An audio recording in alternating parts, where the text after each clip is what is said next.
But I can tell you guys this, the one thing that we do not care to look at is where you eat, where you shop. Some people will be like, do not look how many times I did DoorDash this week. And I was like, the last thing I'm looking at and have time for in these 7 pages of your bank statements is how many times you ate at DoorDash. Well, if you saw mine, you'd see how many times we did DoorDash too. So no judgment is what Lori's saying. Yes, no judgment.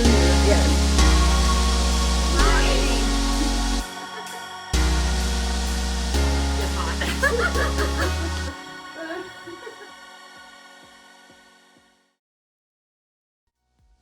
Hi everyone, Lori and Ashlyn here. Another one of our videos. We hope you enjoy them. We sure have a good time making them. We are. Okay, so I asked Ashlyn, I said, Ashlyn, what was the biggest problem or the thing that just sticks in your craw from this week, or what was the thing that just was the biggest problem you had to solve this week? I think people always see all the happy-go-lucky stuff as a lender. We're like, yay, we're closing, yay, we're under contract, congratulations, or, you know, the reviews or whatever that's posted on social media, and it's always like, you know, yay. But it's a stressful job.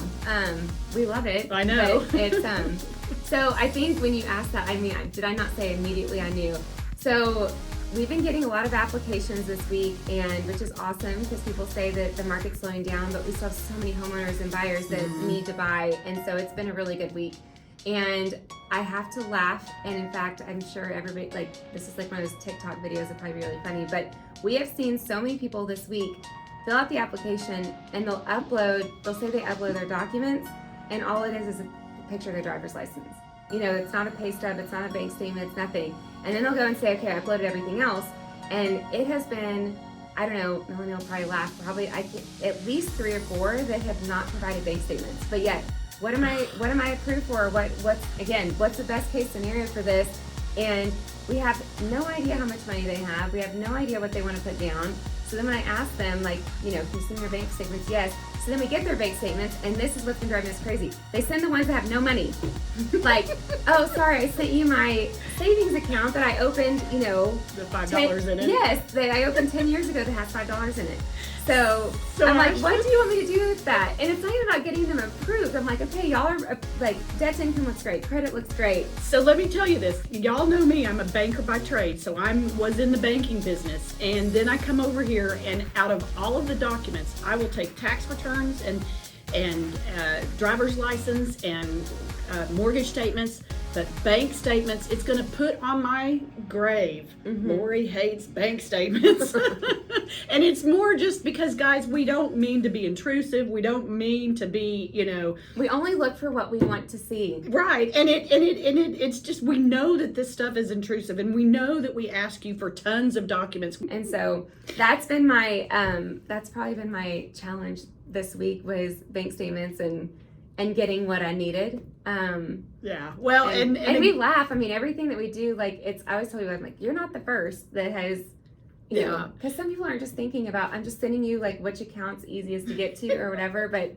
Well, think about it, because, I mean, do you remember when you first learned about mortgage loans and how to do it, and it's all of the documents, and then you feel like you're just bugging the customer and bugging the customer and bugging the customer for it, and so it's just, again, it's stuff we need, but it's, you know. I know. Or like whenever you say one thing leads to the next, you know, it's like I sent you this, and then we review it and we're like, oh, because of this, I'm going to need this. But Tracy said one time, follow the paper trail. You follow the paper trail. So there's a little trail that we have to go through, that we have to follow, and it's like a little rabbit on the hunt for something, and it just, you know, to make sure we understand it. So well, and I think too, like, here's the other thing about, this video is about documentation. That's what we're going to say. It's not about what my problems were this week, but it's kind of like when I need a pay stub.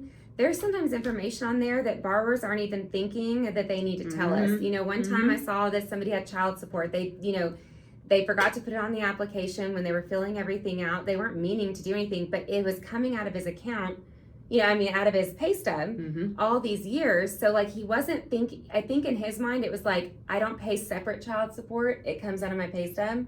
But, so I didn't even think to obviously ask for anything else. And then I finally got his pay stub, and I saw that he pays child support from there. So I had to include that. He wasn't meaning to, like, withhold any information. It's just he didn't know. And so it goes back to all the paperwork. Sometimes there's things that might trigger us to help you Ashlyn's good at that because when she came in and moved here from Colorado, she processed for a little while. And when you're a processor turned loan officer, you're detail oriented, Yes. and you kind of understand and your eyes go certain things like that. Thank God we've got good teams around us, and we've been doing it a long time because I have a team that does that. Ashlyn's got a team that does that too. But I'm detail oriented, which thank God that's where I kind of come in for some of that. But Ashlyn's so good at some of that stuff because it's your eyes go straight there, and then you're thinking, okay, this and this and this, and so again. But it's better for you. I mean, we can catch things and we can address things with you before we even get too far in the process. But I can tell you guys this: the one thing that we do not care to look at is where you eat, where you shop. Some people will be like, do not look how many times I did DoorDash this week. And I was like, the last thing I'm looking at and have time for in these 7 pages of your bank statements is how many times you ate at DoorDash. Well, if you saw mine, you'd see how many times we did DoorDash too. So no judgment is what Lori's saying. Yes, no judgment here. Yes. All right. Well, Thanks, guys. I think that's all we got for today on that. Yep. So don't hate us when we ask for documents. We don't like it either, but it probably will help you in the end. And get you a faster close. Yes. Especially when somebody today asked me if I could close in 2 weeks, and I said, if you give me all the documents, That's I can. exactly right. Yep. Very I true. can probably close quicker if they give me the documents. I know. These appraisers, by the way, they are like on it. I mean, it was crazy. Before they were charging like crazy amounts of money a couple of years ago during now COVID. They're like, And now they're like, all right, pay me and I'll be out there tomorrow. Okay. Yeah. All right. Thanks, guys. Thank you.